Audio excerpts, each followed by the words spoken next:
আসসালামু আলাইকুম প্রিয় বন্ধুরা, ফেসবুক এবং ইউটিউব থেকে আজকের ভিডিও আপনারা যারা দেখছেন আপনাদের সবাইকে ধন্যবাদ।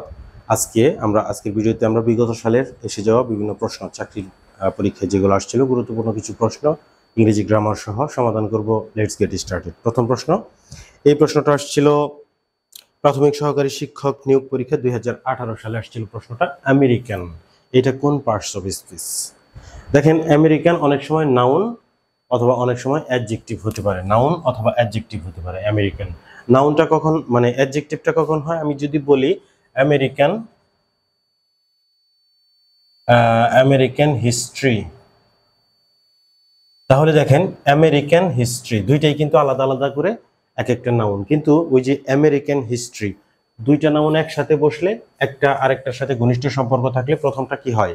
অ্যাডজেক্টিভ হয়, আর দ্বিতীয়টা নাউন হয়। ল্যাপটপ, কম্পিউটার, ইউনিভার্সিটি স্টুডেন্ট, এরকম আমেরিকান হিস্ট্রি। তাহলে এই সূত্রে আমেরিকান এখানে অ্যাডজেক্টিভ। আবার অনেক সময় আমরা বলি যে শি ইজ অ্যান আমেরিকান, সে একজন আমেরিকান। তাহলে এইখানে আমেরিকানটা কিন্তু অ্যাডজেক্টিভ না, এটা নাউন, কারণ এটা একটা ভৌগোলিক অবস্থাকে বোঝাচ্ছে, একটা জায়গার নামকে বোঝাচ্ছে, মানে একটা দেশের নামকে বোঝাচ্ছে, মানে সো সেই ক্ষেত্রে এই আমেরিকানটা কিন্তু একটা নাউন। সো আমেরিকান অনেক সময় হচ্ছে নাউন হবে, আবার অনেক সময় অ্যাডজেক্টিভ হবে। সো এটাই কারেক্ট অ্যান্সার।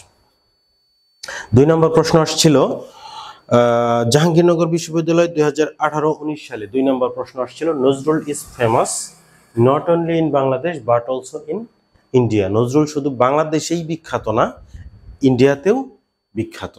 এখন নজরুল ইজ ফেমাস, ফেমাস কোন পার্টস অফ স্পিচ আর ইন্ডিয়া কোন পার্ট অফ স্পিচ, দুইটা অ্যান্সার আপনাদেরকে খুঁজে বের করতে হবে। নজরুল ইজ ফেমাস, নজরুল বিখ্যাত। কে বিখ্যাত? নজরুল। নজরুলের একটা গুণ বোঝাচ্ছে, নাউনের গুণ, নাউনের গুণ, এটা নাউন। নজরুল নাউনের গুণ বোঝালে তাহলে সেটা কিন্তু অ্যাডজেক্টিভ হয়। তাহলে অ্যাডজেক্টিভ, এটা অ্যাডজেক্টিভ, প্রথমটা অ্যাডজেক্টিভ, কারেক্ট অ্যান্সার। আর ইন্ডিয়া এটা হচ্ছে একটা ভৌগোলিক অবস্থার নাম, একটা দেশের নাম।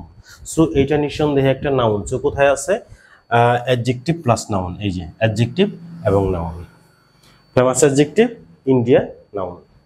3 নম্বর প্রশ্ন আসছিল রাজশাহী বিশ্ববিদ্যালয় 2018-19 সালে 3 নম্বর প্রশ্নটা আসছিল don't disturb a sleeping baby. ঘুমন্ত শিশুকে ডিস্টার্ব করো না, এরকম আর কি। স্লিপিং বেবি, স্লিপিং কোন পার্ট অফ স্পিচ?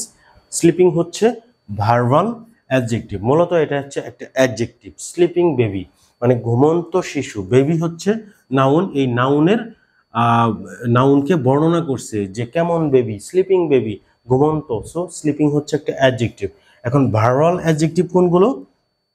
এইখানে যেহেতু অ্যাডজেক্টিভ একটা অ্যাডজেক্টিভের অপশনই আছে, সো নিঃসন্দেহে এটাই অ্যান্সার হবে। এখন ভার্বাল অ্যাডজেক্টিভ কোনগুলো সেটা একটু জেনে নিই আমরা। সেটা হচ্ছে ভার্ব থেকে যে অ্যাডজেক্টিভগুলো তৈরি হয় সেগুলোই ভার্বাল অ্যাডজেক্টিভ। যেমন হচ্ছে স্লিপ, এটা হচ্ছে ভার্ব, যেটার অর্থ হচ্ছে ঘুমানো। এই ঘুমানো, স্লিপ থেকে, এই ভার্ব থেকে আইএনজি যুক্ত করে অ্যাডজেক্টিভ তৈরি হয়েছে, ভার্বাল অ্যাডজেক্টিভ। এই জন্য এটা হচ্ছে ভার্বাল অ্যাডজেক্টিভ, স্লিপিং বেবি। 4 নম্বর প্রশ্ন আমাদের আসছিল রাজশাহী বিশ্ববিদ্যালয়ের ডি ইউনিট 2018-19 সালে 4 নম্বর প্রশ্ন আসছিল he works hard all around. Hard কোন পার্টস অফ স্পিচ? তাহলে ওয়ার্কস হচ্ছে ভার্ব, সে কাজ করা, মানে ওয়ার্ক মানে কাজ করা। হি ওয়ার্কস হার্ড, এখন সে কাজ করে, কিভাবে কাজ করে, কেমন কাজ করে? হার্ড, কঠোর, সে কঠোর পরিশ্রম করে, কঠিন কাজ করে। তাহলে এই যে ভার্ব, ভার্বকে বর্ণনা করছে, ভার্ব সম্পর্কে অতিরিক্ত তথ্য দিচ্ছে, তাহলে এটা অ্যাডভার্ব। এরপরে সর্বশেষ আমাদের 5 নম্বর প্রশ্ন আসছিল রাজশাহী বিশ্ববিদ্যালয় 2018-19 সালে 5 নম্বর প্রশ্ন আসছিল man's intellectual has a natural pride in its own aristocracy. কোন part of speech?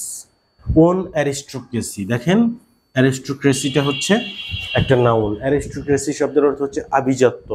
Own aristocracy, নিজস্ব আভিজাত্য। তাহলে এটা নাউন, এই নাউনের একটা নাউনকে বর্ণনা করছে, নাউন সম্পর্কে অতিরিক্ত তথ্য দিচ্ছে যে অ্যারিস্টোক্রেসিটা কেমন, আভিজাত্যটা কেমন, নিজস্ব। তাহলে কোনটা হচ্ছে একটা অ্যাডজেক্টিভ, এখানে এটা হচ্ছে কারেক্ট অ্যান্সার।